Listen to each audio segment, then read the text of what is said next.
Pitch જોયો, pitch જોડે ખતરનાક પીચ ઉપર ક્રિકેટ ચાલુ છે. પથ્થર જો તમે કેટલા બધા ખતરનાક પથ્થર છે.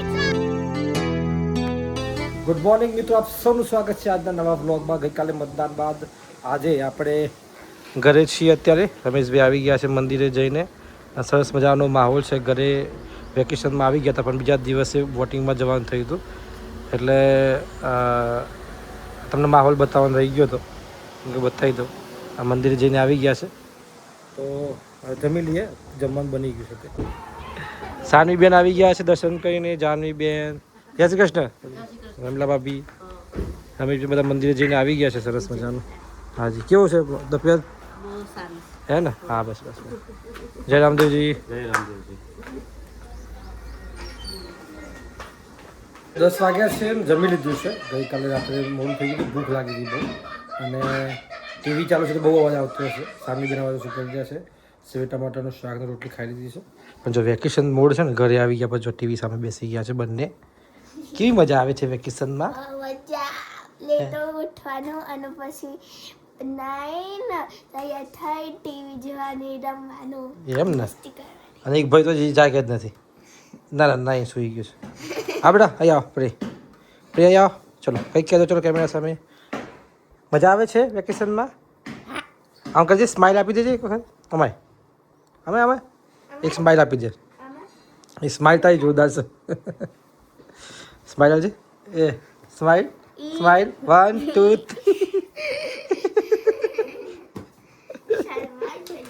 સાચી વાત છે. બધા આપણે અત્યારે હાલ ઘરે છીએ અને નક્કી નથી ક્યાં જવું, કેમ કે આવતીકાલે મતગણતરી છે એટલે સ્ટ્રોંગ રૂમ જ્યાં બનાવે છે ત્યાં મુલાકાત લેવાની જોઈએ છે, આયોજન કરીએ છીએ. ત્યાં પછી એક સમાચાર બનાવી દઈએ જ્યાં તમામ ઈવીએમ રાખવામાં આવે છે. ઉમેદવારોના જે ભાવિ છે એ ઈવીએમમાં કેદ થયા છે એટલે જોઈએ, પ્લાનિંગ છે આગળ.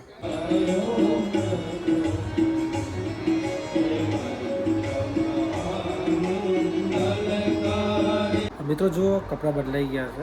આપણે મોડાસા જવાનું જવાનું નથી પણ ઘરે બેઠા છે. શ્રી રામદેવ માનસ કથા ચાલુ છે. મમ્મી કથા સાંભળી રહ્યા છે. સરસ. આ જે રામેશ્વર કંપા છે આપણે નજીકમાં છે, ત્યાં કથા ચાલુ છે. પપ્પા ત્યાં ગયા છે. 1 તારીખ સુધી આ કથા ચાલવાની છે. તો કદાચ તમે બ્લોગમાં જુઓ છો તો જરૂરથી મુલાકાત લેજો. રામદેવજી ભગવાનના જીવન પર આખી કથા છે. આ પણ સાંભળો ભજન. શ્રી રાધે કૃષ્ણ બાપુ છે, ખૂબ સરસ કથા કહી રહ્યા છે. તો આ ભાવ છે મમ્મીનો. એટલે કે સરસ કથા છે. જરૂરથી આપ પણ લાભ લો. પરિવાર જોડે લાભ અપાવો. સહપરિવાર જાઓ. 1 તારીખ સુધી છે. ગુડ ઇવનિંગ મિત્રો. સાંજનો ટાઈમ થઈ ગયો છે 6:39. સરસ મજાની સંધ્યા છે.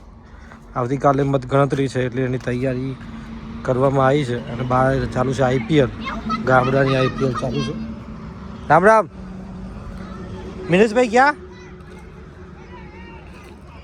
કાલે પાસ આવી જાય ને?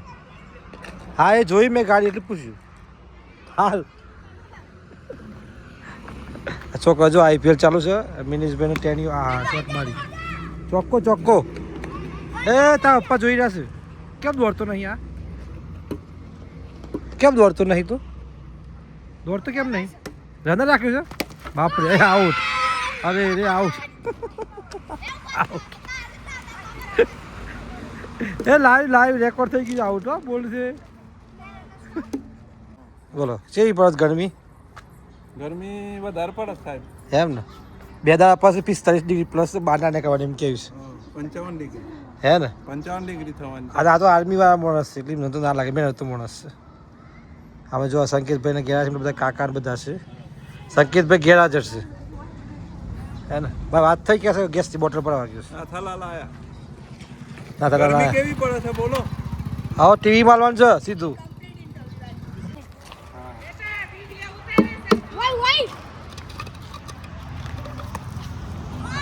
આ વાઈટ બોલ.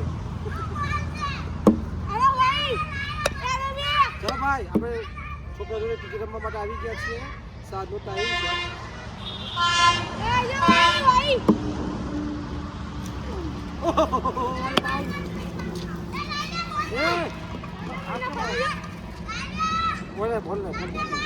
પીચ જોયો, પીચ જોડે ખતરનાક પીચ ઉપર ક્રિકેટ ચાલુ છે.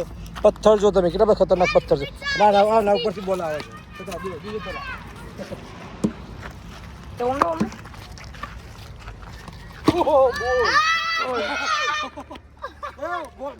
બોલ શોધતી પણ બોલ શોધતી એક બોલ તો રમવા દે.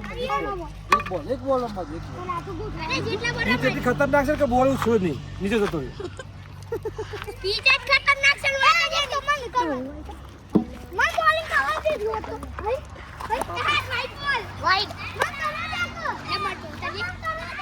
ચલો अब बताओ बॉलिंग बताओ.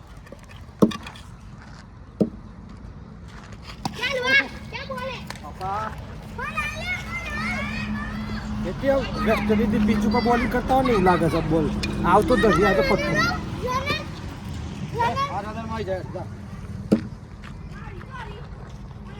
બોલિંગ કરી તું બોલિંग कर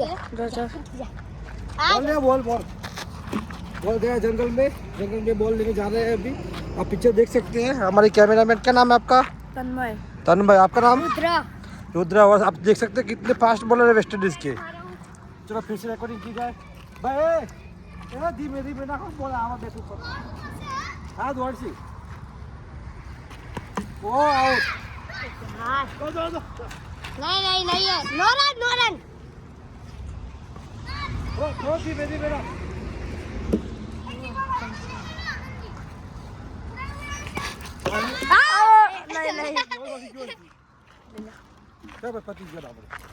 ભાઈ એવું લાગે છે ને કે આ પીચ ઉપર કેવી રીતે બેટિંગ કરવાની છે. આ પીચ ઉપર આ કેવી રીતે રમવાનું આમાં. હા તું કેવી રીતે રમવું છે? લે બેટા શું નામ તારું? દિવ્યાંશ. અમારા મિનિશબેન બાબુ છે. તારું નામ બોલ્યું ને તું? તારું નામ બોલ્યો ને? કરો બાકી છે.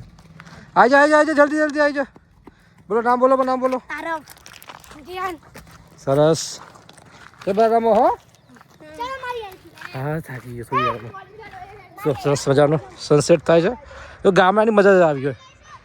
શહેરોમાં રહેતા જે લોકો છે એ તો વેકેશનમાં ગામડામાં આવ્યા હોય. આ તો જો કે ગામડામાં છે બધા, કેમ કે અમારા હાઈવે નજીક છે ને અહીંયા, એટલે બધા સીધા જતા રહેશે સ્કૂલમાં. અમારા ભાઈ મિનેશબેન બાબુ છે જે વેકેશનમાં ઘેર આવ્યો છે બધા. અને ક્રિકેટ પીચ ખતરનાક હતી એમ. એક પણ બોલ બોલો ટ્રકવાળા કેમ હોર્ન મારે છે. કાલે પરિણામ છે. ખાસ વસ્તુ કે ગરમી બહુ પડવાની છે. ગરમીમાં ખૂબ ધ્યાન રાખીએ. આગાહી થઈ ગઈ છે, જબરજસ્ત આગાહી કરવામાં આવી છે. 45 ડિગ્રી પ્લસ ગરમી તમારી 50 ડિગ્રી સુધી પહોંચી શકે છે. 48 ડિગ્રી સુધી યાદ બી રાખીએ આપણે. અને આ સંજોગોમાં ખૂબ ધ્યાન રાખીએ. આ સાંજનો ટાઈમ એવો છે બહાર નીકળે. ખુદ અમે પણ બહાર નીકળતા નથી, પણ કવરેજ કરવાનું શું કરીએ. એટલે આ જો ઘરના નજીક જ એકદમ હાઈવે છે મારે. આ ઘર સામે અને હાઈવે.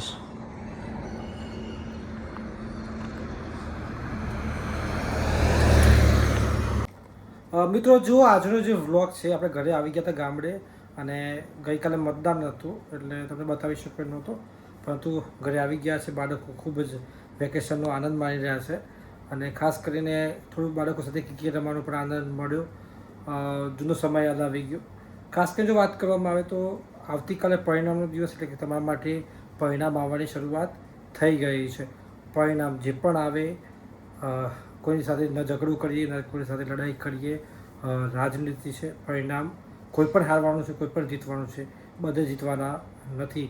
તો પરિણામનો સ્વીકાર કરીએ અને આગળ વધીએ, જેથી શું કહેવાય કે લોકશાહીનો જે આ પર્વ છે એ મુદ્દાઓના આધારે રાજનીતિ થતી હોય છે. તો ખૂબ કૃપા કરી શાંતિથી જે પરિણામ આવે છે જોઈએ, આનંદ કરીએ. અને જો હાર થાય છે તો એનો ઉકેલ લાવી જીતીએ છીએ, તો લોકોનો વિકાસ કરીએ. એટલે કે આ પ્રકારે રાજનીતિ છે. આપ સૌનો ખૂબ ખૂબ આભાર વ્લોગ જોવા માટે. આપ સૌને રામ રામ. જય માતાજી. જય માતાજી.